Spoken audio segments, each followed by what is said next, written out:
Дараагийн мэдээг танилцуулъя. Холбооны бүгд найрамдах Герман улсад гэр бүлүүд улам олон хүүхэдтэй болж байгаа юм байна. За гэр бүлүүдийн тоонд одоо ийм өөрчлөлт гарах бас нь голчлон цагаачлалтай холбоотой. Өөрөөр хэлбэл цагаачлалаар Германд ирсэн хүмүүс гол төлөв олон хүүхэдтэй байх төлөвтэй байгаа юм байна. Холбооны бүгд найрамдах Герман улсад 2015 оноос эхлээд олон хүүхэдтэй гэр бүл өсөж байгаа. Хүүхдүүдийн эслэх хувь сүүлийн жилүүдэд өсөж байна.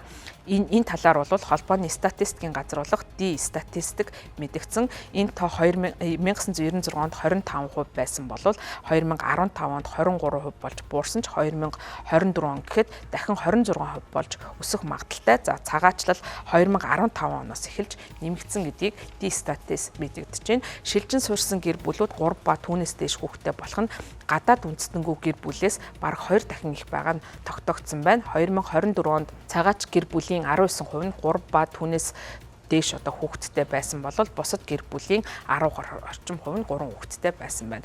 За мөн 2024 онд хүүхдүүдийн 8% нь 3 ба түүнээс дээш одоо гэр бүлд ах эгч дүүтэйгээ хамт амьдарч байсан бол 18% нь 2 дүүтэйгээр одоо хамт амьдардаг байгааг судалгаанд дурдсан байна. За хамгийн одоо том бүлэг нь буюу 44% нь нэг ах эгчтэйгээ амьдардаг байсан бөгөөд үүний 30% нь зөвхөн одоо хүүхдүүд байсан гэдгийг онцолж байна. Холбооны бүгд найрамдах Герман улсын баруун мужуудад энэ өргөн том одоо гэр бүлүүдийн тоо арай илүү түгээмэл байсан байна. За гэр бүлийн 13% нь 3-аас доошгүй хүүхэдтэй байсан бол зүүн Германд 11% байгаа юм байна.